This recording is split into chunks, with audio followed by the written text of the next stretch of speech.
Good morning mga beshies! This is your Bohol girl. At ito po yung lalagyan ko ng mga gamit ni baby. Well anyway, pag ako po ay aalis ng bahay dahil kailangan kong asikasuhin mga papers ni baby or mag-grocery na hindi ko dapat siya kailangang isama kasi nandito si Bolboy. So bale, aalis ako pero kasi nagbe-breastfeeding ako, mixed formula, tsaka nagbe-breastfeeding ako. So yun nga, minsan namumuo na yung milk lumps dito sa chest ko. I am wearing a breastfeeding bra at natatanggal po ito. Amazing po ito. Aalis po ako ngayon. Meron po ako dito mga materials para kay baby. Ayan. Anyways, ipapakita ko lang po sa inyo ito. Ito yung ginagamit ko for the meantime. Still Ein Lage. Ito po yung ginagamit ko pag aalis po ako ng bahay.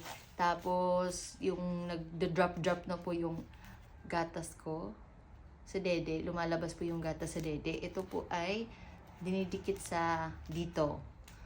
Para siya pong parang cotton. Para po siya kung dinudugo ko pa, para po siyang napkin. Pero ito para sa gatas. So yan, nilalagay ko siya. May ano dito parang tape. Tatanggalin mo yan, lalagay mo dito sa dalawa mong Joga Bells. So, ang galing, no? Mabibili ito sa DM, mga department stores dito. Mura lang po ito kasi para siyang napkin, mini napkin. Pero dito sa Jede.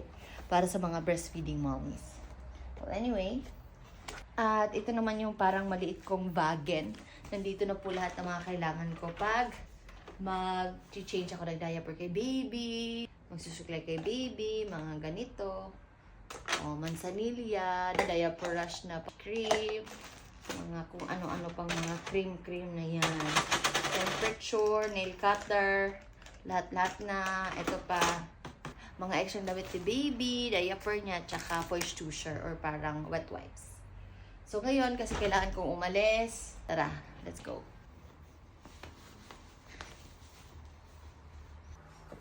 Ayan, nilagay ko na dito. Hindi na po halatang meron tayong nilagay na Still Ein Lage, yung parang diaper or parang napkin sa ating Joga Bells para hindi mamasa-masa.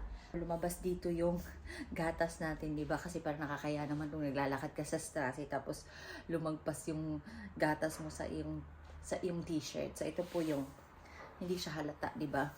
At saka yan. Ayan. So ito na po tayo. 2 months postpartum. O, di ba? May chan pa po tayo. Yan, may puson pa po. Ayan. Oh, perfect na outfit for summer. 2 months postpartum na po si Bohol girls. Yan, may ano pa para protection sa sun, di ba?